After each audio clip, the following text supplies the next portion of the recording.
আমন্ত্রণ জানাচ্ছি নিউজ 24 এর নিয়মিত আয়োজন বিজনেস আওয়ারে। ব্যবসা বাণিজ্য আর অর্থনীতির খবর নিয়ে রবি থেকে বৃহস্পতিবার দুপুর 1টায় প্রচারিত হচ্ছে আমাদের এই অনুষ্ঠান। দর্শক, গোটা আয়োজনে থাকছে দেশ বিদেশের ব্যবসা বাণিজ্যের সবশেষ খবর ও খবরের বিশ্লেষণ। এছাড়াও আছে শেয়ার বাজার ও মুদ্রা বাজারের আপডেট। আজ পুরো সময় জুড়ে আপনাদের সাথে আছি আমি হোসাইন শাহাদাত। বিশ্ববাজারের সাথে মিল রেখে প্রতি মাসে দেশের বাজারে সমন্বয় করা হচ্ছে জ্বালানি তেলের দাম। তারই ধারাবাহিকতায় এই মাসেও ডিজেল ও কেরোসিনের দাম 1 টাকা বেড়েছে। ভোক্তারা বলছেন, মূল্য ওঠানামা করলে বাড়ে ভোগান্তি, যোগ হয় বাড়তি খরচ। জ্বালানি বিশেষজ্ঞ ও অর্থনীতিবিদরা বলছেন, গণশুনানি না করেই জ্বালানি তেলের দাম বাড়িয়েছে সরকার, যা সরাসরি প্রভাব ফেলবে অর্থনীতিতে। জেলা প্রতিনিধিদের সাথে নিয়ে বিস্তারিত জানাচ্ছেন রিয়াদ সুমন। গত বছরের মার্চ থেকে বিশ্ববাজারের সঙ্গে সামঞ্জস্য রেখে জ্বালানি তেলের স্বয়ংক্রিয় মূল্য নির্ধারণ শুরু করে অন্তর্বর্তী সরকার। সে হিসেবে প্রতি মাসে নতুন দাম ঘোষণা করা হয়। জ্বালানি তেলের নতুন দাম নির্ধারণ করে শুক্রবার প্রজ্ঞাপন জারি করে বিদ্যুৎ ও জ্বালানি মন্ত্রণালয়। এতে প্রতি লিটার ডিজেল ও কেরোসিনের দাম 104 টাকা থেকে বাড়িয়ে 105 টাকা, পেট্রোল প্রতি লিটার 121 টাকা থেকে বাড়িয়ে 122 টাকা এবং অকটেন 125 টাকা থেকে বাড়িয়ে 126 টাকা করা হয়েছে। 1 টাকা 2 টাকা বাড়তেছে, তো বাড়তেছে, এটা কন্টিনিউ বাড়তেছে। দাম আরো কমানো উচিত, আমাদের তো ক্রয় ক্ষমতার বাইরে যাচ্ছে। জিনিসপত্রের দাম বেড়ে যায়, তেলের উপরে সবকিছু নির্ভর করে। আমরা চাইবো যে একটু কমের মধ্যে হোক, যাতে আমরা গ্রাহক যারা আছে সুলভ মূল্যে কিনতে পারে, একটু স্বস্তি পায়। জ্বালানি তেলের দাম নির্ধারণে গণশুনানি হয়নি বলে অভিযোগ বিশেষজ্ঞদের। বলছেন, ভোক্তার মত প্রকাশের সুযোগ না রেখেই নির্বাহী আদেশে তেলের দাম বাড়িয়েছে সরকার। জ্বালানি বিভাগ নির্বাহী আদেশে তারা ইচ্ছামাফিক দাম বৃদ্ধি করেছে। তাদের এই দাম বৃদ্ধির ভিত্তির যৌক্তিকতা আদৌ আইনি প্রক্রিয়ায় প্রতিষ্ঠিত নয়। আমরা মনে করি এই বিষয়টি সরকার তার মেয়াদকালে সরকার সংশোধন করে সরকার তার অপরাধমূলক এমন কাজকর্ম থেকে নিজেকে বিরত রাখবে। এই অর্থনীতিবিদের মতে, জ্বালানি তেলের দাম বৃদ্ধিতে উৎপাদন খরচ বাড়বে, অর্থনীতিতে পড়বে বিরূপ প্রভাব। জ্বালানি তেল হচ্ছে সমস্ত উৎপাদনের মূল খরচের একটি বড় কম্পোনেন্ট। চাহিদা তাড়িত মুদ্রাস্ফীতির সাথে সাথে কস্ট জনিত খরচ জনিত যে মুদ্রাস্ফীতি, যখন দুইটার প্রভাব একসঙ্গে যুক্ত হবে, তার নেট রেজাল্ট একটাই, সেটা হচ্ছে দ্রব্যের দাম সাধারণ মূল্য স্তর, যেটা পণ্য সামগ্রীর এভারেজ মূল্য স্তর বা মূল্যস্ফীতি, এটা আরো বেড়ে যাবে। গণশুনানি ব্যতীত জ্বালানি তেলের দাম বাড়ালে ভোক্তারা কখনই জ্বালানি সুবিচার পাবে না। তাই কার্যকর পদক্ষেপের পরামর্শ বিশেষজ্ঞদের। রিয়াদ সুমন, নিউজ 24, ঢাকা।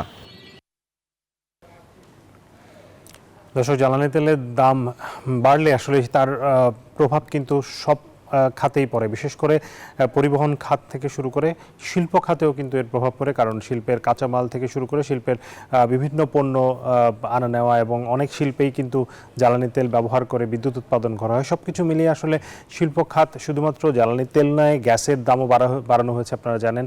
এর বাইরে রাজনৈতিক অস্থিরতা, সব কিছু মিলিয়ে শিল্প খাত বেশ কয়েক মাস ধরেই কিন্তু বেশ সংকটময় সময় পার করছে। এবং এই যে চ্যালেঞ্জের পরিস্থিতি, সেখান থেকে শিল্পোদ্যোক্তারা ঘুরে দাঁড়ানোর চেষ্টা করছেন, টিকে থাকার চেষ্টা করছেন। সেখানে আসলে এই মুহূর্তে পরিস্থিতি কি এবং কি করণীয়, সরকার কি করতে পারে এবং উদ্যোক্তারা বা কী করছেন, এসব বিষয় নিয়ে আজকে আমরা কথা বলতে চাই। আমাদের সাথে যুক্ত হয়েছেন বিটিএম এর পরিচালক জনাব খোরশেদ আলম। খোরশেদ আলম, আপনাকে স্বাগত জানাচ্ছি। ধন্যবাদ আপনাকে আমাকে এখানে সংযুক্ত করার জন্য। জি, আপনি তো আসলে দীর্ঘদিন ধরেই শিল্পের সাথে জড়িত এবং বিটিএম এর পরিচালক হিসেবে অনেকদিন ধরে দায়িত্ব পালন করছেন এবং নানান সময় আপনার সাথে কথা হয়ে থাকে এবং আপনি বিশেষ করে গ্যাসের মূল্য, গ্যাসের সংকট নিয়ে আপনি দীর্ঘদিন কথা বলে থাকেন।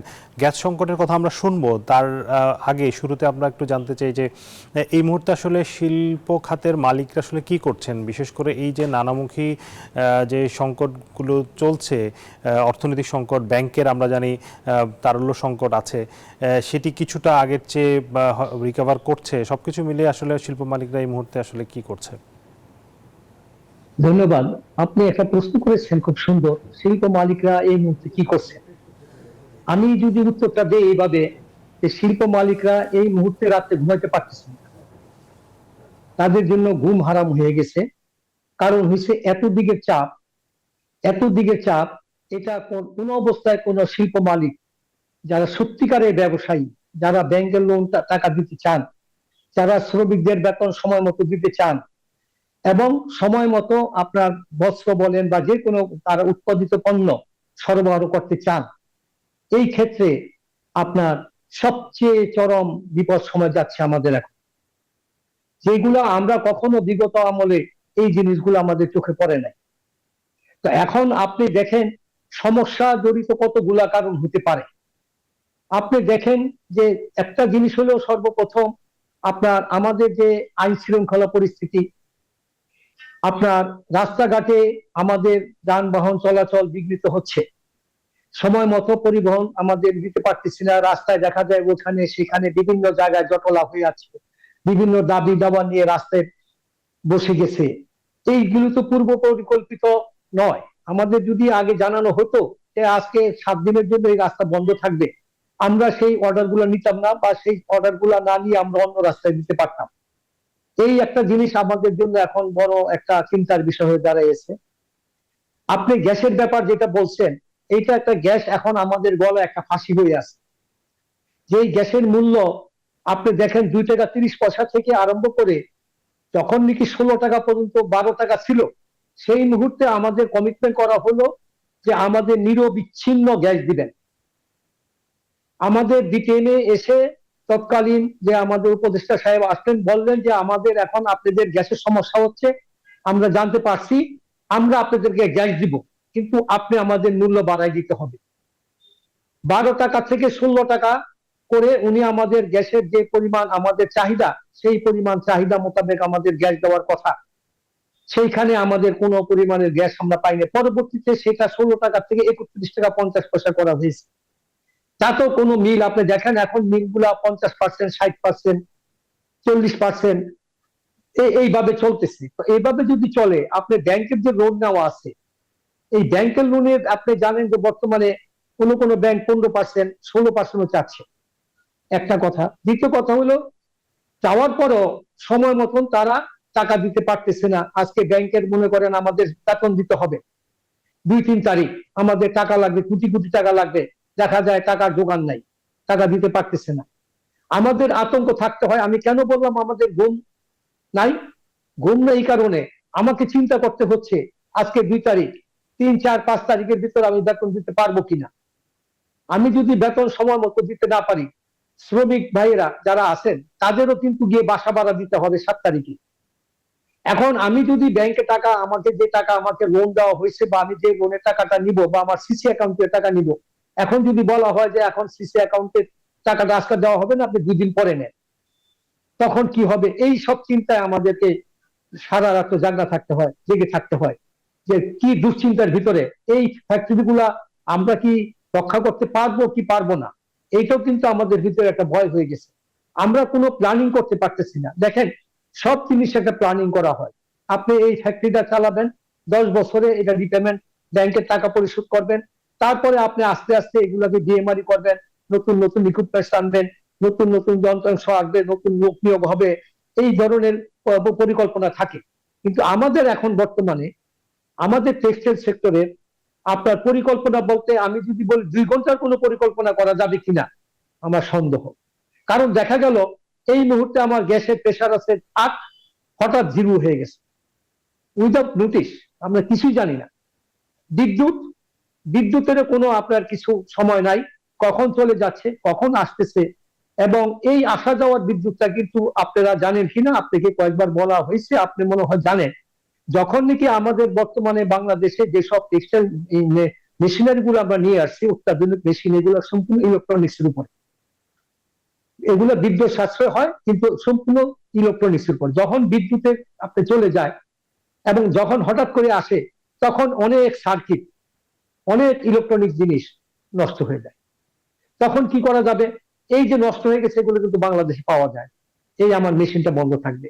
এটা আরেকটা জিনিস আমাদের মাথার উপরে একটা বিরাট ধরনের একটা বিদ্যুৎ আপনি আমাদেরকে সরবরাহ করবেন, এইটা যদি আপনি নিশ্চয় দিতে না পারেন যে আমার বিদ্যুৎটা আপনাকে আমি 7 দিন 10 দিন, আপনি বলেন যে আমি সপ্তাহে 1 দিন বন্ধ রাখবো, আমি বিদ্যুৎই দিব না, আমি মিল বন্ধ রাখবো, কিন্তু ঘন্টায় ঘন্টায় বিদ্যুৎ চলে গেল আসলো, এটা কিভাবে হয়? আমি তো এটা ব্যবসার জন্য, মিল ইন্ডাস্ট্রির জন্য এই ধরনের নীতিতে, এই যে জ্বালানি বিশেষ করে বিদ্যুৎ বা গ্যাস দুটি বলে, তারপরে দেখেন আপনি ডিজেলের দাম বা তেলের দাম যেগুলো বাড়ছে, অনেক জায়গায় আপনার অনেক সময় আমাদের এমার্জেন্সিতে আমরা ডিজেল চালাই, সেই ডিজেল চালানোর জন্য আমাদের কস্টিংটা কত বেশি হয়ে গেছে।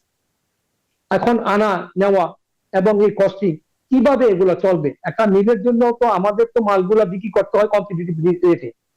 আমাদের পার্শ্ববর্তী দেশে সঙ্গে আমরা এইভাবেই পারতেছি না কুলাতে, আমাদের সুতা ব্যবসা বন্ধ হয়ে যাচ্ছে। কারণ হচ্ছে তাদের অনেক রকমের ইনসেন্টিভ দিচ্ছে, তারা বিভিন্ন সুযোগ সুবিধা পাচ্ছে, গ্যাস বিদ্যুৎ পাচ্ছে, তাদের কোনো সমস্যা নেই। কিন্তু আমাদের বিদ্যুতের সমস্যা, গ্যাসের সমস্যা, ব্যাংকের সমস্যা, এই নানা রকমের সমস্যা দিয়ে আমরা জর্জরিত হয়ে গেছি। এখন কি মিল চালাবো না নিজের জীবন রক্ষা করবো? তো এখন আমরা চাই একটা নীতিমালা দিতে হবে আপনাদেরকে। আপনারা দায়িত্ব যারা নিয়েছেন জ্বালানি মন্ত্রণালয়ের, জ্বালানি বিষয়ে আপনাদেরকে আমাদের সঙ্গে কমিটমেন্ট করতে হবে যে আপনার জন্য যে ধরনের আমার গ্যাসের পরিমাণ এবং প্রেসার দেওয়া আছে, বিদ্যুতের পরিমাণ দেওয়া আছে, এগুলা আপনাকে নিশ্চয়তা দিতে হবে, আপনি নিরবিচ্ছিন্নভাবে আমাদের দিবেন। আর যদি আপনি না পারেন সেটা বলে দেন যে আমরা যে কমিটমেন্ট করেছি এই কমিটমেন্ট আমরা রক্ষা করতে পারবো না। আচ্ছা, যদি কমিটমেন্ট রক্ষা করতে না পারেন তাহলে আপনি যে আমাদের কমিটমেন্ট করে যে দামটা 12 টাকা থেকে 31 টাকা 50 পয়সা করলেন, সেই টাকাটাও দিবেন না আমাদের ফেরত। আমি মনে করি যে আমাদের উপরে একটা জুলুম করা হচ্ছে নীতি না দিয়ে, এবং আমাদের এই মিলগুলাকে ধ্বংসের মুখে চলে যাচ্ছে। এই মিলগুলো রক্ষা করা কোনো অবস্থায় করা যাবে না। যদি আপনারা এখনো সময় আছে, আপনারা আমাদের সঙ্গে বসে যারা আপনারা যে বিভাগের, আমি বিশেষ করে জ্বালানি মন্ত্রণালয়কে বলবো আপনারা আমাদের সঙ্গে বসেন, আমাদের জানান আসল পরিস্থিতি কি, আপনি কবে নাগাদ এলএনজির গ্যাস আসবে, কবে নাগাদ আমার মিলটা চলবে। আমি শ্রমিকদের বসায় বসে বেতন দিতেছি, এখন আমি কতদিন দিব? জি, জনাব খোরশেদ আলম, আমরা আপনার কাছে আবারও ফিরবো এই বিষয়ে আলোচনা নিয়ে। আমরা একটু সচিবালয় থেকে ঘুরে আসতে চাই। দর্শক, সচিবালয়ে সরকারি কর্মকর্তাদের মহার্ঘ ভাতার বিষয়ে আসলে কোনো সিদ্ধান্ত হয়েছে কিনা সে বিষয়ে আমাদেরকে বিস্তারিত জানাবেন আমাদের সহকর্মী শাহনাজ ইয়াসমিন। আমরা সরাসরি চলে যাচ্ছি সচিবালয়ে। ইয়াসমিন, আপনি সচিবালয়ে আছেন, আপনার সাথে আসলে জনপ্রশাসন মন্ত্রণালয়ের মন্ত্রীর সাথে উপদেষ্টার সাথে আপনার কথা হওয়ার কথা রয়েছে আমি যতটুকু জানতে পেরেছি।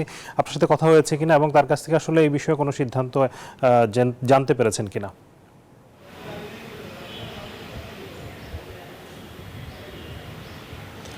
শাহাদাত, আপনাকে ধন্যবাদ জানাচ্ছি। জনপ্রশাসন মন্ত্রণালয়ের সিনিয়র সচিব মোখলিসুর রহমানের সাথে কিছুক্ষণ আগে আমার কথা হয়েছে। আমরা জানি, আপনাকে একটু ব্যাকগ্রাউন্ডটা বলি। 2015 সালে প্রথমবার মানে শেষবার সরকারি কর্মকর্তা কর্মচারীদের জন্য পে স্কেল ঘোষণা করেছিল। এরপর সরকারি কর্মকর্তা কর্মচারীদের জন্য আসলে সরকার আর কোনো পে স্কেল ঘোষণা করেনি। এর মধ্যে আসলে বাজারে মানে অর্থনৈতিক বৈশ্বিক যে সমস্যা, সেটার জন্য বাজারে তো জিনিসপত্রের দাম সেই আকাশ সমানই হয়েছে এবং সাধারণ মানুষের জীবনযাপনে অনেক ধরনের হাহাকারই চলতেছে। সেই সময়ের মধ্যে সরকারি কর্মকর্তা কর্মচারীরা এর আগেও বহুবার বলেছেন তাদের পে স্কেল বাড়ানোর জন্য, বেতন বাড়ানোর জন্য, এবং শেষ পর্যন্ত যখন হলো না তখন মহার্ঘ ভাতা বাড়ানোর জন্য তারা দাবি জানিয়ে এসেছিল। এবং 5 আগস্ট যখন অন্তর্বর্তী সরকার দায়িত্ব নেবেন, দায়িত্ব নেওয়ার ঠিক 1 থেকে 1.5 মাসের মাথায় তারা এই ঘোষণাটি দিলেন যে বাজারে যে জিনিসপত্রের দাম বাড়লো এটার সাথে সামঞ্জস্য রেখে সরকারি কর্মকর্তা কর্মচারীদের জন্য মহার্ঘ ভাতা দিচ্ছেন। এখন বর্তমানে প্রায় 15 লাখ সরকারি কর্মকর্তা কর্মচারী সারা দেশে আছেন। কারণ এখনই পে স্কেল বাড়াতে পারছে না অন্তর্বর্তী সরকার, কারণ অন্তর্বর্তী সরকার দায়িত্ব নেওয়ার পর অর্থনৈতিকভাবে নানা রকম চ্যালেঞ্জ তারা মোকাবেলা করছে। এখন সেক্ষেত্রে পে স্কেল বাড়ানোর জন্য সরকার অনেক ধরনের অর্থনৈতিক চাপে পড়বে, এই ভাবনা থেকে মহার্ঘ ভাতার কথা আসছে। এবং কিছুদিন আগে, ঠিক 1 থেকে 1.5 মাস আগে জনপ্রশাসন সচিব, যদিও অর্থ মন্ত্রণালয় এক্সিকিউট করে এই সিদ্ধান্ত, কিন্তু সিদ্ধান্তটি যায় জনপ্রশাসন মন্ত্রণালয় থেকে। জনপ্রশাসন সচিব মোখলিসুর রহমান সাংবাদিকদেরকে প্রেস কনফারেন্সে বলেছিলেন যে মহার্ঘ ভাতার সিদ্ধান্ত হয়েছে, সরকারের পক্ষ থেকে একটি কমিটি করে দেওয়া হয়েছে, তারা আসলে কত % মহার্ঘ ভাতা দেওয়া হবে, কবে থেকে দেওয়া হবে সেগুলো কাজ করবে, এরপর অর্থ মন্ত্রণালয়ে পাঠাবে। এর কিছুদিন পর জনপ্রশাসন সচিব আবারও জানিয়েছিলেন যে এই বাজেটের আগেই মহার্ঘ ভাতার সিদ্ধান্ত হবে।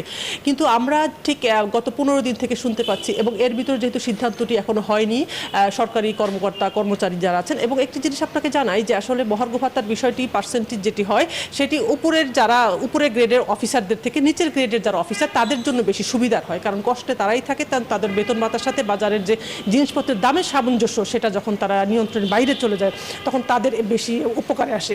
সেক্ষেত্রে জনপ্রশাসন সচিবকে আবার যখন আমরা জিজ্ঞেস করি তিনি বললেন যে এই বাজেটের আগেই হবে। কিন্তু কয়েকদিন থেকেই যখন এটা হচ্ছিল না তখন আমরা অর্থ মন্ত্রণালয় থেকে শুনলাম যে আসলে সরকার এই সিদ্ধান্ত থেকে একটু পিছিয়েছে, তারা একটু ভাবছে কবে নাগাদ হবে, হয়তো দেরি হবে। তো কিছুক্ষণ আগে যখন জনপ্রশাসন সচিব সাথে আমি জিজ্ঞেস করলাম বিষয়টি, উনি আসলে পরিষ্কার করে জানালেন যে মহার্ঘ ভাতার সিদ্ধান্ত অর্থ মন্ত্রণালয়ের, এই সিদ্ধান্ত জনপ্রশাসন মন্ত্রণালয় না, অর্থ মন্ত্রণালয় যখন বলবেন তখনই হবে।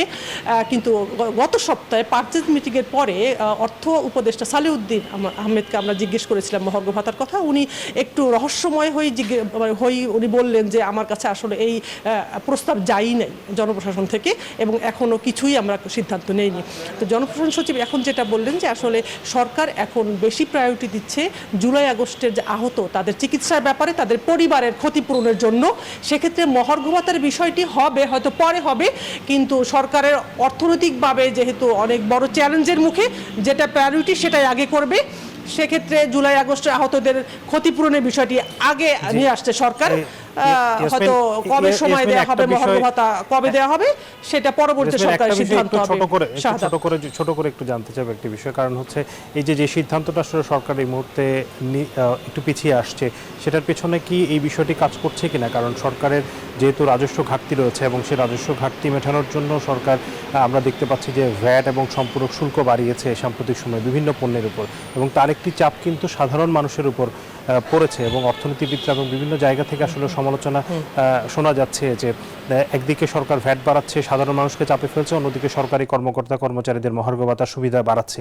এই যে সরকারের ব্যয় কমানোর যে একটি বিষয় বারবার বলা হচ্ছিল, পরামর্শ আসছিল সরকার ব্যয় কমিয়ে আসলে রাজস্ব ঘাটতি সেটিকে সমন্বয় করা, সেই জায়গাটাতে না গিয়ে সরকার আরও ব্যয় বাড়ানোর দিকে যাচ্ছে। এই চাপের মুখেই কি এই ধরনের সিদ্ধান্ত থেকে সরে আসলো কিনা সরকার?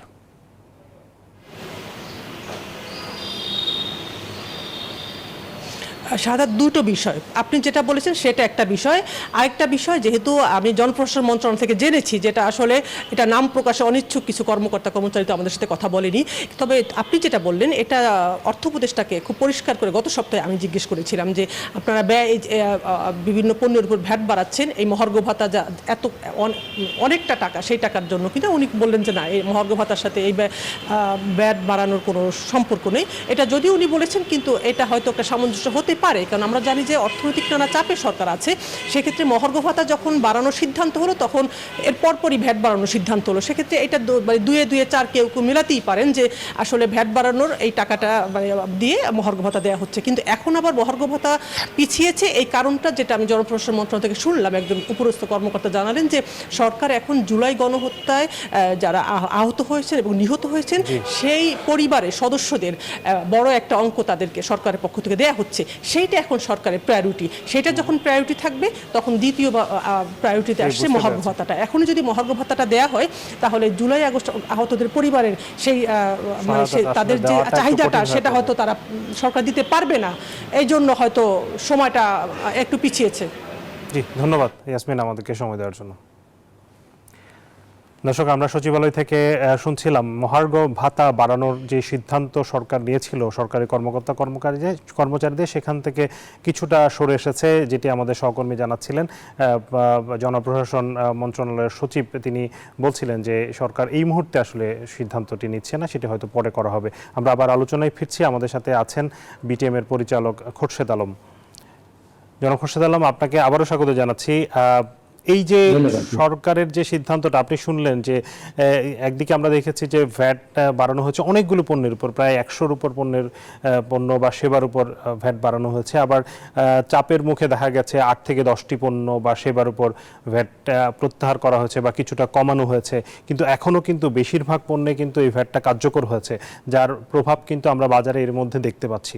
এরকম একটা পরিস্থিতিতে এই ধরনের সিদ্ধান্ত সরকারের ব্যয় সংকোচন করা কতটা গুরুত্বপূর্ণ, এবং সরকার যে মহার্ঘ ভাতা দেওয়ার এই সিদ্ধান্ত থেকে কিছুটা সরে এসছে, সেটিকে আপনি কিভাবে দেখছেন? ধন্যবাদ। আসলে দেখেন ব্যাট যেটা বাড়ানো হয়েছে, এই ব্যাটটা কিন্তু একটা কোনো পরিকল্পনা করে করা হয় না। এগুলা যে আগের একটা পরিস্থিতি ছিল, মানুষের কিন্তু এখন জিনিসপত্রের দাম বেড়ে গেছে, ক্রয় ক্ষমতা কিন্তু কষ্ট হচ্ছে। এই মুহূর্তে ব্যাট বাড়ায় আপনার পণ্যের দাম বাড়ানো, এটা কোন অবস্থায় আমি মনে করি সাধারণ মানুষের জন্য সহজে মেনে নেওয়া যায় না। তো এখন এই জিনিসগুলাকে আসলে সরকারেরও কতগুলা দেখা যাচ্ছে তারাও কিছু বিপদের ভিতরে আছেন, যে অর্থনীতির যে অবস্থা, আসলে তো সাধারণ মানুষ বা আমরা ব্যবসায়ীরা কিন্তু ভিতরের এত খবর কিছুই জানি না বা জানতাম না। এখন যেসব কথা শুনতেছি যে এই অর্থনীতির যে ভিতরের এত অবস্থা, এখানে এত লোন, এখানে এত দেনা, এইভাবে টাকা যাচ্ছে বিদ্যুতের পিছনে, আপনার capacity charge crore crore dollar চলে যাচ্ছে, এইসব জিনিসগুলো কিন্তু আগে আমরা কখনো জানতাম না, এখন শুনতে পাচ্ছি আর কি। তো শুনতে পারাতে আমরা অনেক চিন্তিত যে এত কিছু জিনিসগুলা আমাদের অত অগোচরে ছিল, এগুলা ব্যবসায়ী মহলকে কখনো জানানো হয় না বা আমরা জানতে চেষ্টা করি নাই। আমরা যেহেতু পলিটিক্স করি না বা আমাদের সঙ্গে পলিটিক্স এর কোনো সম্পর্ক নাই, আমরা ব্যবসায়ী, আমরা শুধু আমাদের পণ্য নিয়ে আমরা কিভাবে উৎপন্ন করব, কিভাবে বিক্রি করব, কিভাবে আন্তর্জাতিক বাজারে আমরা টিকে থাকবো, এসব নিয়ে আমরা সবসময় চিন্তায় থাকি। তা এখন আপনি যে বিষয়টা বললেন, এখন দুইটা দিক আছে। যদি অর্থনীতির দিক থেকে বলা হয় যে আমার হাতে যদি আমার টাকা থাকে, আমি হ্যাঁ অবশ্যই আমি দিব। কিন্তু আমার হাতে যদি টাকা না থাকে, আমার হাতে যেমন দেখেন, আমি আপনাকে টকুমা দিয়েই বলি, আমার ফ্যাক্টরিতে এখন মনে করে আমার বেতন দেওয়া লাগবে। এখন আমি জানি ব্যাংক আমাকে টাকা দিবে, আমি ব্যাংকের কাছ থেকে এলসি পেমেন্ট পাবো, এলসি তার পেমেন্টটা আসলে ব্যাংক আমাকে টাকা দিচ্ছে না, আমার হাতে টাকা নাই, আমি কিন্তু বিপদে আছি, আমার কিন্তু শ্রমিকদের বেতন দিতে হবে। এখন আমি কোথায় থেকে দিব? সরকারে কিন্তু একই অবস্থা, ওনাদের হাতে কোনো টাকা নাই, কিন্তু এখানে দেওয়া লাগবে, কিন্তু দিবে কোথায় থেকে? এটাও কিন্তু একটা বিবেচনার বিষয় আছে, কিন্তু এই বিবেচনাটা করবে কে? এখন মানুষ তো ধরেন এত জন লোকের ভিতরে সবাইকে কন্ট্রোল করা বা তাদের মনের আশা পূর্ণ করা, তাদের বোঝানো, এটা একটা কঠিন ব্যাপার। এখানে যদি 10, 12, 20, 150 জন লোক হতো, যে ঠিক আছে এটা আমরা বুঝে বললাম বা এটা পরে দিলাম, নেওয়া হলো। এখন সত্যিকারের জিনিসগুলা আমার মনে হয় আরো পরিষ্কার ভাবে জনসাধারণের জানা উচিত, ব্যবসায়ী মহলে জানা উচিত সত্যিকার অর্থে আমাদের অর্থনৈতিক অবস্থার কি অবস্থা আছে, এবং এখান থেকে সরকার কিভাবে কি দিতে পারবেন বা পারবেন না। এখন যদি বলা হয়, এখন মহার্ঘ ভাতা নিয়ে আমি কথা বলতে চাই না, যেহেতু এগুলো সরকারি বিষয় আর এগুলো আমাদের ব্যবসায়ীর সঙ্গে সম্পর্ক না। এটা যদি তাদের প্রাপ্য হয় তারা পাবে। এখন যদি তাদের আবার একদিকে যদি সরকারের হাতে এই টাকা না থাকে, দেওয়ার মতো ক্ষমতা না থাকে, সেটাও তাদের একটা বিবেচনা করতে হবে।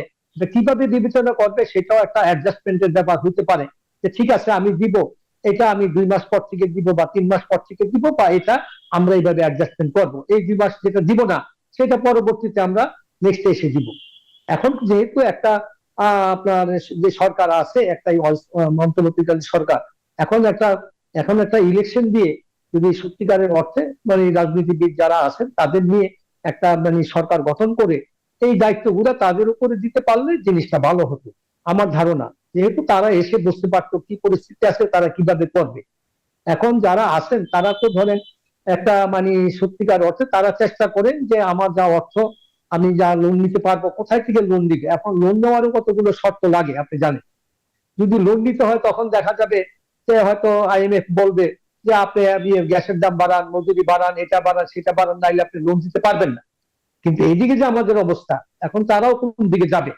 তো আমার দৃষ্টিতে এই মুহূর্তে ব্যাটের কোন স্থানীয় বাজারে ব্যাটের কোন মূল্য বৃদ্ধি না করে পুরাতন যে ব্যাটের নিয়ম আছে, গত বছরের যে আপনার অর্থনৈতিক বছরের যে ব্যাটের রেশিওগুলো আছে, সেগুলো আপাতত রেখেই যদি আমার মনে হয় জনসাধারণের সুযোগ সুবিধা দেওয়া যায়, এই মুহূর্তে ব্যাট না বাড়াই। এই ব্যাট বাড়ানোর ফলে সাধারণ জনগণ হঠাৎ একটা বিপদের মুখে পড়তেছে।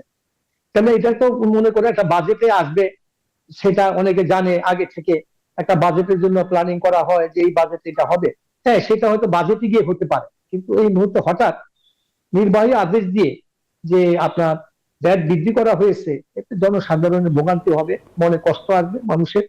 এইভাবে মানুষ অনেক চিন্তিত, এইভাবে তাদের মানে আয় অনুসারে এখন বাজারে জিনিসপত্র নিত্যপণ্য জিনিসের দাম বৃদ্ধি, যাতায়াত খরচ বৃদ্ধি, বিভিন্ন জায়গায় জি সমস্যা আমরা আছে। তো এই আমাদের মুহূর্তে আমাদের সময় একেবারে শেষের দিকে, আমরা আপনাকে ধন্যবাদ জানাচ্ছি, আপনি আসলে আমাদেরকে সময় দিয়েছেন, এই জন্য জনাব খোরশেদ আলম, আপনাকে নিশ্চয়ই আবারও কথা হবে আপনার সাথে। দর্শক, আমরা কথা বলছিলাম বিটিএম এর পরিচালক জনাব খোরশেদ আলমের সাথে। এই মুহূর্তে বিজনেস আওয়ারের সময় হলো একটা বিরতি, ফিরবো একটু পর, সাথেই থাকুন। দর্শক, আবারও স্বাগত জানাচ্ছি বিজনেস আওয়ারে। ইসলামী ব্যাংকের ঢাকা ইস্ট ও সেন্ট্রাল জোনের এজেন্ট ব্যাংকিং ব্যবসার উন্নয়ন সম্মেলন এবং মানি লন্ডারিং ও সন্ত্রাসী অর্থায়ন প্রতিরোধ বিষয়ক কর্মশালা অনুষ্ঠিত হয়েছে। শুক্রবার রাজধানীর একটি হোটেলে অনুষ্ঠিত সম্মেলনের প্রধান অতিথি হিসেবে উপস্থিত ছিলেন ব্যাংকের managing director Mohammad Monirul Mawla, additional managing director Mohammad Jamal Uddin Majumdar ও deputy managing director Mohammad Mahbubul Alam, ব্যাংকের senior executive vice president AKM Mahbub Morshed, deputy managing director doctor M Kamal Uddin Jasim, senior executive vice president Mohammad Shamsuzzoha, এছাড়াও ব্যাংকের শাখা প্রধান ও এজেন্ট ব্যাংকিং আউটলেটের স্বত্বাধিকারীরা অংশ নেন।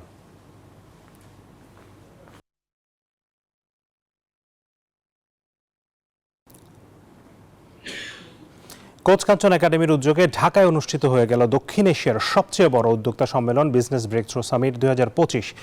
শুক্রবার রাজধানীর সেনা প্রাঙ্গণে অনুষ্ঠিত দিনব্যাপী এই সামিটে সারা দেশ থেকে 3000-এরও বেশি ক্ষুদ্র ও মাঝারি উদ্যোক্তা অংশ নেন। দিনব্যাপী সেশনে উদ্যোক্তারা সীমা ভেঙে কিভাবে সীমাহীন ড্রাইভ দিতে পারেন তা শেখানো হয়। কোচ কাঞ্চনের জিতাও ফিলোসফির মাধ্যমে কিভাবে কাস্টমারকে সর্বোচ্চ ভ্যালু দেওয়া যায় তা এই সামিটে সবার মাঝে ছড়িয়ে দেওয়া হয়। অনুষ্ঠানে কোচ কাঞ্চনের ষষ্ঠ বই brain balance equal bank balance বইয়ের মোড়ক উন্মোচন করা হয়। এ সময় দেশের প্রথম happiness business coach Mohammad Ilias Kanchan তার প্রশিক্ষণে বলেন, একটি সুখী ও সমৃদ্ধ বাংলাদেশ করতে দক্ষতার কোনো বিকল্প নেই। দেশব্যাপী 10 লাখ দক্ষ উদ্যোক্তা তৈরির মিশন নিয়ে কাজ করছে কোচ কাঞ্চন একাডেমি।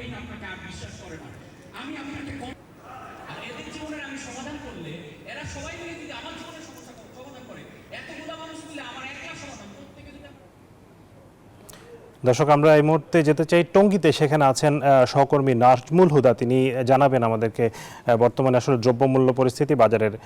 নাজমুল, আপনি নিশ্চয়ই শুনতে পাচ্ছেন, আপনি আমাকে একটু জানান যে এই মুহূর্তে আসলে বাজারের কি পরিস্থিতি। আমরা জানি শীতের সবজি আছে বাজারে, বাজার কিছুটা নিয়ন্ত্রণে আছে, তারপরও অন্যান্য যেই পণ্যগুলো আছে বিশেষ করে মাছ মাংস সহ অন্যান্য পণ্য, সেখানে চালের দাম আমরা জানি বাজার অস্থিরতা চলছে। সবকিছু মিলিয়ে আপনি আমাদেরকে বিস্তারিত জানান।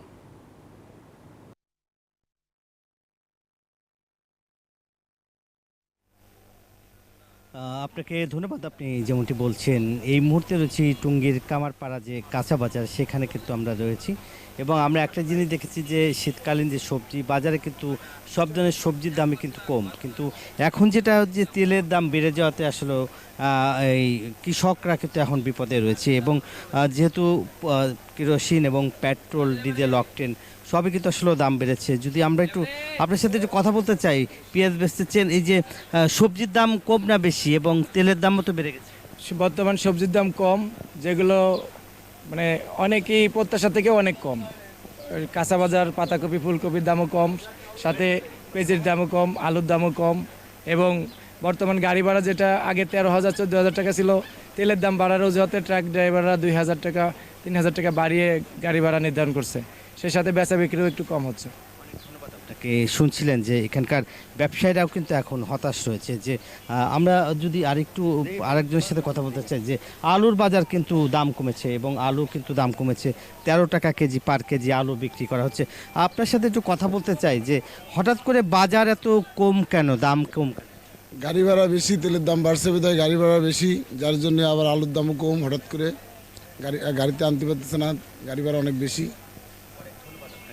শুনছিলেন যে এখানকার ব্যবসায়ীরা কিন্তু আসলে ক্ষুব্ধ এবং আমরা যদি একটু দেখাই যে এখানকার যে কাঁচা বাজারে যে সবজি এসেছে, সব ধরনের সবজির দাম কিন্তু আসলে কমেছে এবং সাধারণ মানুষের নাগালের মধ্যে রয়েছে সব ধরনের সবজি এবং তাদের ক্রয় ক্ষমতার মধ্যে রয়েছে। যদি ট্রাকে যে সবজি আসছে এবং আমরা যদি দেখি যে এখানকার যে যারা জিনিসপত্র নিয়ে এসেছে এবং ফুলকপি, বিভিন্ন পাতাকপি এবং কাঁচা সবজি, সব ধরনের সবজি কিন্তু এবং দেখেন যে দাম কম বলে কিন্তু আসলে মূলা এখন খায় না, মূলা ফেলে দেওয়া হচ্ছে বলে এরকম অভিযোগ করা হচ্ছে এবং বাজারে কিন্তু বিপুল পরিমাণ সবজি রয়েছে এবং আমরা দেখেছি যে চালের বাজার কিন্তু এখন পুরাপুরি অস্থির এবং যে এই বাজারে আপনার সাথে একটু কথা বলি যে সবজির দাম আসলে কম কেন?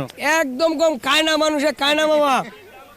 মানে 2 টাকা কেজি কিনে আনলেও গাড়ি ভাড়া হলে 5 টাকা, আমাদের ব্যাপারী রাখালে ঘুমাবো খায় না, কেউ নেয় না। যেমনটি আসলে বলছেন, এবং এখানকার লোকজন কিন্তু বাজারে এসেছে এবং প্রচুর সবজি বাজার রয়েছে, শীতকালীন সবজি, কিন্তু সব ধরনের সবজি কিন্তু এখন দাম কমেছে। মূলত আসলে তেলের দাম হঠাৎ বেড়ে যায়, গাড়ির যে দামটা আসলে বাড়ছে। এই ছিল আমার কাছে কামারপাড়া সবজি বাজারের সর্বশেষ খবর।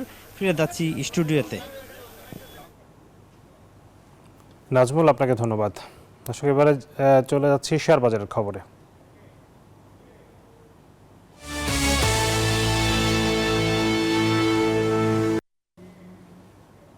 শেয়ার বাজারের খবর জানতে সরাসরি যাচ্ছি ঢাকা স্টক এক্সচেঞ্জের ওয়েবসাইটে। এর মধ্যে লেনদেন চলছে, আমরা দেখতে পাচ্ছি ইতিবাচক ধারায় লেনদেন আসলে চলছে সকাল থেকে, এবং ডিএসসি সবগুলো সূচক কিন্তু বেড়েছে ঊর্ধ্বমুখী। আমরা দেখতে পাচ্ছি ডিএসসি এক্স ইন্ডেক্স, যেটি প্রধান সূচক, সেটির অবস্থান এই মুহূর্তে 5126 পয়েন্ট, বেড়েছে 13.1 পয়েন্ট। ডিএসসি সরিয়া ইন্ডেক্স প্রায় 2 পয়েন্টের মতো বেড়েছে।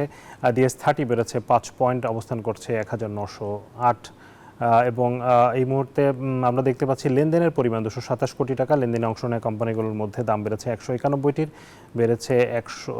বেড়েছে 191টির, কমেছে 138টির, এবং অপরিবর্তিত আছে 64টি কোম্পানির শেয়ারের দর। পুঁজিবাজারের আপডেট জানাচ্ছিলাম, এবারে জানাবো মুদ্রা এবং স্বর্ণ রূপার বাজারের আপডেট। শুরুতে মুদ্রা বাজার পরিস্থিতি। মার্কিন ডলার কেনাবেচা হচ্ছে 121 টাকায়, বিক্রি 122। ইউরো 125 টাকায় কিনে 130 টাকায় বিক্রি করা হচ্ছে। পাউন্ডের কেনা দর 150, বিক্রয় 155। চীনা ইউয়ান 15 টাকা 50 পয়সা কেনা হচ্ছে, বিক্রি হচ্ছে 17 টাকা 30 পয়সা। সৌদি রিয়ালের ক্রয় মূল্য 32 টাকা 50 পয়সা, বিক্রয় মূল্য 33 টাকা 30 পয়সা। ভারতীয় রুপি 1 টাকা 35 পয়সায় কিনে 1 টাকা 45 পয়সায় বিক্রি করা হচ্ছে। স্বর্ণের দরদাম জানাতে চাই, এই মুহূর্তে 22 ক্যারেট স্বর্ণের প্রতি ভরির দাম পড়ছে 1,44,890 টাকা। 21 ক্যারেটের দাম 1,38,000 টাকার বেশি। 18 ক্যারেটের দাম পড়ছে 1,18,541 টাকা, এবং সনাতন স্বর্ণ বিক্রি হচ্ছে 97,476 টাকা প্রতি ভরি। রূপার দরদাম জানাবো। 22 ক্যারেট রূপার দাম 2,578 টাকা প্রতি ভরি। 21 ক্যারেটের দাম পড়ছে 2,449, 18 ক্যারেট 2,111, এবং সনাতন রূপা বিক্রি হচ্ছে 1,586 টাকায়। দর্শক, সময় হলো আরও একটি বিরতির, ফিরবো একটু পর, সাথেই থাকুন। আবারও স্বাগত জানাচ্ছি বিজনেস আওয়ারে। এবারে জনপদের শিল্প ও বাণিজ্যের খবর।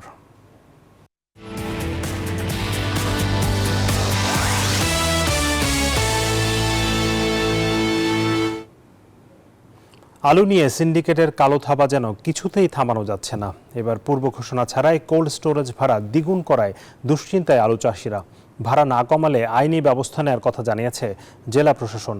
আর লোকসানের পাশাপাশি সংরক্ষণের অভাবে খাদ্য ঝুঁকির আশঙ্কা করছেন বিশেষজ্ঞরা। রঞ্জু মাহমুদের ক্যামেরায় মতিউর মুর্তজার তথ্যে নেক্সট রিপোর্ট। রাজশাহীর পবা উপজেলার তকিপুর গ্রামের কৃষক আব্দুর রাজ্জাক প্রায় 50 বিঘা জমিতে আলু চাষ করেছেন। কিছু আলু বিক্রি করেন, আর বাকি আলু কোল্ড স্টোরেজে রেখে বাড়তি লাভ করেন। তবে এবার সংরক্ষণের জন্য বস্তা প্রতি ভাড়া দ্বিগুণ করায় লোকসানের শঙ্কায় তিনি। কমানোর দাবি কৃষকের। আমরা হয়তো মাঠে কম বিক্রি করে আমরা স্টোরজাত করি, এখন স্টোরজাত কিভাবে করব এত টাকা ভাড়া দিয়ে? আলুর দাম যদি কমে যায় তাহলে পরে সবই লস পূরণ করাই সম্ভব না। হিমাগার কর্তৃপক্ষ বলছে, বাংলাদেশ কোল্ড স্টোরেজ অ্যাসোসিয়েশনের সিদ্ধান্ত অনুযায়ী ভাড়া বাড়ানোর বিষয়ে সবাইকে জানিয়ে দেওয়া হয়েছে। Bangladesh cold storage association banner দিয়ে দিয়েছে, 8 টাকা কেজি হিসাবে ভাড়া আদায় করা লাগবে। তবে ভাড়া না কমালে হিমাগার কর্তৃপক্ষের বিরুদ্ধে আইনি ব্যবস্থা নেওয়ার কথা বলছে জেলা প্রশাসন। যে নির্দিষ্ট হারে যদি ভাড়াটা নির্ধারণ না করে, তাহলে আমরা তাদের আইনি ব্যবস্থায় যাব। যারা প্রকৃত কৃষক তাদের জন্য একটা সুবিধা তারা দিবে, এটা কতটুকু দিবে এটা কালকে জানাবে।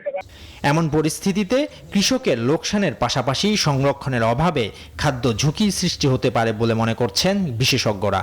বাংলাদেশে আমরা দেখতে পাই যে বছরে প্রায় 25 থেকে 30% আলু এই সংরক্ষণের অভাবে নষ্ট হয়ে যাবে। দেখা যাবে যে তখন সাপ্লাইয়ের সংকট দেখা দিবে, এবং বছর শেষে আলুর দাম এখন যে দেখা যাচ্ছে 20 টাকারও কম দাম, সেটি দেখা যাচ্ছে যে হয়তো 40-50 টাকায় বছর শেষে চলে যাবে। কোল্ড স্টোরেজে আলু গুদামজাত করতে না পারে, তাহলে তাদের আলু তাদের বাসায় পচবে বা নষ্ট হবে। এতে আমাদের পরবর্তীতে খাদ্য ফুড সিকিউরিটি সেটা আমাদের সমস্যার সৃষ্টি হবে। নিজেদের লোকসান এড়াতে কোল্ড স্টোরেজের ভাড়া কমানো না হলে আন্দোলনের হুঁশিয়ারি দিয়েছেন আলু চাষিরা। Desk report, news 24। এদিকে মেহেরপুরের বিভিন্ন ইটভাটায় কয়লার বদলে পোড়ানো হচ্ছে জ্বালানি কাঠ। 3 ফসলি জমিতে ভাটা স্থাপন, পলি মাটি দিয়ে ইট তৈরি, পরিবেশের ছাড়পত্র না থাকা সহ রয়েছে নানান অভিযোগ। এজন্য কয়লা সংকটের অজুহাত দিচ্ছেন ভাটা মালিকরা। নীতিমালার বাইরে চলা ইটভাটা বন্ধের আশ্বাস প্রশাসনের। ডালিম সানোয়ারের তথ্য ছবিতে ডেস্ক রিপোর্ট। এভাবেই ইট ভাটায় স্তূপ করে রাখা হয়েছে বিভিন্ন গাছের কাঠ খড়ি। বিধিমালায় নিষিদ্ধ থাকলেও ভাটার জ্বালানি হিসেবে ব্যবহার হচ্ছে এসব কাঠ। এছাড়া 3 ফসলি জমিতে ভাটা স্থাপন, পলিমাটি দিয়ে ইট তৈরি, পরিবেশের ছাড়পত্র না থাকা সহ রয়েছে নানা অভিযোগ। কয়লার সংকটে বাধ্য হয়ে কাঠ পোড়ানোর অজুহাত ভাটা মালিকদের। এবং বাড়ি থেকে যখন কয়লা আসে 1 সপ্তাহ আগে মনে করেন আমাদেরকে টাকা দিতে হয়, তারপরেও সিরিয়াল পায় না। আমাদের আগুন তো ধরেন বসে থাকে না। ভাটা ভেঙে দেওয়া হবে, তাহলে 1টা বছর আগে বলে দিক যে আমরা ভাটা করার দরকার নেই, তাহলে আমরা অন্য পথে যাব। ভাটা পরিচালনায় ব্যবসায়ী ট্রেড লাইসেন্স, আয়কর এবং ভ্যাট প্রদানকে ভিত্তি হিসেবে ধরছেন মালিকরা। সরকারি কর্তাদের অবগত করেছেন বলেও দাবি তাদের। কাস্টমের ট্যাক্স আছে, তারপরে ইউনিয়ন পরিষদের ট্রেড লাইসেন্স আছে, তারপরে আয়করের কাগজপাতি আছে, সবকিছু আছে। তাহলে আমরা অবৈধ কি করে হলাম? কাস্টম অফিস থেকে আমাদেরকে নোটিশ দেওয়া হয় যে এতদিনের ভিতরে ভ্যাট পরিশোধ করা লাগবে। আমরা 5 লাখ টাকা ভ্যাট 3 কিস্তিতে পরিশোধ করি, আমরা ভাড়া চালাই। সকল ভাটাগুলো এভাবেই চলছে। কৃষি বিভাগ বলছে এভাবে পলিমাটি নষ্ট হলে ক্ষতিগ্রস্ত হচ্ছে চাষাবাদ। অবৈধ ইট ভাটা বন্ধে ব্যবস্থা নেওয়ার আশ্বাস পরিবেশ অধিদপ্তরের। আমি অলরেডি তাদের সবাইকে লিগ্যাল নোটিশ দিয়ে দিয়েছি, তারা যাতে তাদের এই কার্যক্রম বন্ধ করে দেয়।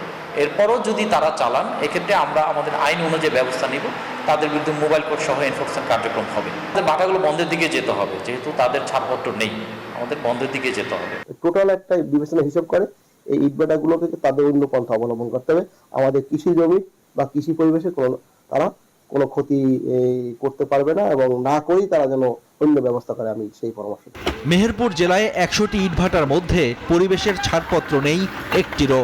হুমকির মুখে পড়ছে পরিবেশ, বাড়ছে স্বাস্থ্য ঝুঁকি। Desk report, news 24।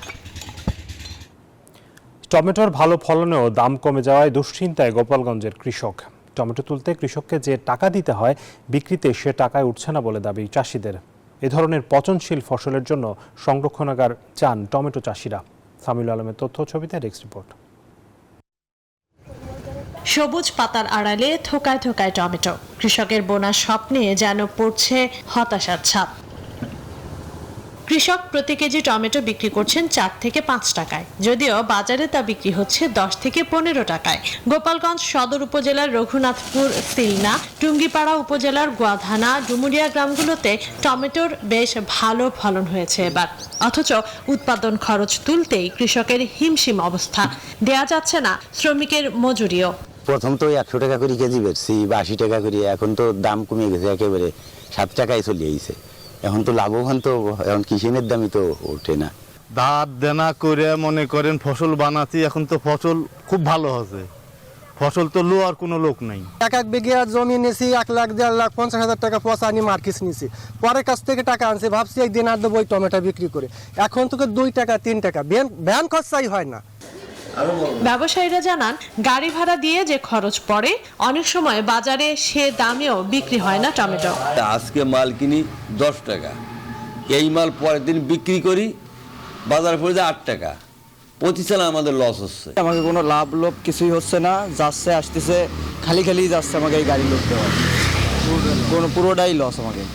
টমেটোর মতো পচনশীল পণ্য সংরক্ষণে সংরক্ষণাগার নির্মাণ ও বিকল্প ব্যবহারের কথা বলছে কৃষি সম্প্রসারণ অধিদপ্তর। ক্ষুদ্র শিল্প স্থাপন করা জরুরি এবং এই পচনশীল দ্রব্য টমেটো এবং অন্যান্য সবজি সংরক্ষণের জন্য সংরক্ষণাগার তৈরি করে সেটা কৃষকের ন্যায্য মূল্য প্রাপ্তিতে কোনো পদক্ষেপ নেওয়া প্রয়োজন বলে আমি মনে করি। এবছর গোপালগঞ্জে 1063 হেক্টর জমিতে ঘের পাড়ে টমেটোর চাষ করা হয়েছে। উৎপাদনের লক্ষ্যমাত্রা ধরা হয়েছে 37,000 metric ton. Desk report, news 24। এবারে বিশ্ব বাণিজ্যের খবর।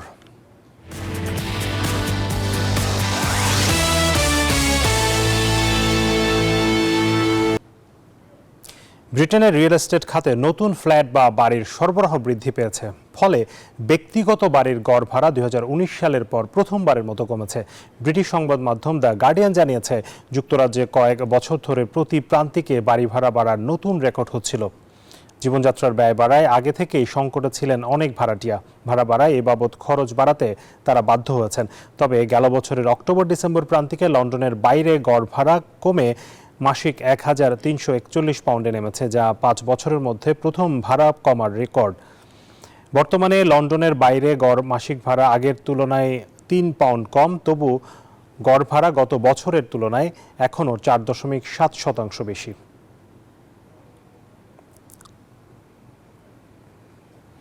ক্ষমতায় এসে বিশ্বের বিভিন্ন যুদ্ধবন্ধের বার্তা দিলেও বাণিজ্য যুদ্ধে ভালোভাবেই জড়ালেন মার্কিন প্রেসিডেন্ট ডোনাল্ড ট্রাম্প। এরই মধ্যে মেক্সিকো, কানাডা ও চীনের উপর দিয়েছেন অতিরিক্ত শুল্ক আরোপের ঘোষণা, যার প্রতিশোধ নেওয়ার অঙ্গীকার করেছে প্রতিবেশী কানাডা ও মেক্সিকো। আর চীন বলছে, বাণিজ্য যুদ্ধ বা শুল্ক যুদ্ধে শেষ পর্যন্ত কেউই বিজয়ী হবে না। ক্ষমতায় এসেই একের পর এক বিতর্কিত পদক্ষেপ নিচ্ছেন মার্কিন প্রেসিডেন্ট ডোনাল্ড ট্রাম্প। দিয়েছেন একের পর এক নির্বাহী আদেশ, তুলেছেন নিষেধাজ্ঞার ঝড়। তারই ধারাবাহিকতায় সবশেষ ঘটল কানাডা, মেক্সিকো ও চীনের ওপর যুক্তরাষ্ট্রের অতিরিক্ত শুল্ক আরোপের ঘটনা। ট্রাম্প প্রশাসন জানিয়েছে, কানাডা ও মেক্সিকোর উপর 25% করে এবং চীনের ওপর 10% শুল্ক আরোপ করা হয়েছে, যা কার্যকর হবে মঙ্গলবার থেকে। কানাডা ও মেক্সিকোর পণ্য যুক্তরাষ্ট্রে ঢুকলেই 25% শুল্ক দিতে হবে। মার্কিন সরকারের দাবি, অবৈধ অভিবাসী এবং মাদকদ্রব্য চোরাচালান বন্ধেই নিতে হয়েছে এমন কঠোর সিদ্ধান্ত। ট্রাম্পের এই সিদ্ধান্তে চুপ থাকেনি মেক্সিকো। যুক্তরাষ্ট্রের উপর শুল্ক আরোপ সহ প্রতিশোধমূলক ব্যবস্থাও চালুর ঘোষণা দিয়েছেন মেক্সিকোর প্রেসিডেন্ট ক্লডিয়া শেইনবাউম। যুক্তরাষ্ট্রের উপর প্রতিশোধমূলক সমান শুল্ক আরোপ করেছে কানাডাও। রবিবার দেশটির বিদায়ী প্রধানমন্ত্রী জাস্টিন ট্রুডো জানালেন, আগামী কয়েক সপ্তাহ কানাডীয় ও মার্কিনীদের জন্য কঠিন হবে। $155 বিলিয়ন মার্কিন পণ্যের উপর 25% শুল্ক আরোপ করা হবে। যুক্তরাষ্ট্রের উচিত কানাডার সাথে অংশীদারিত্ব করা, শাস্তি দেয়া নয়।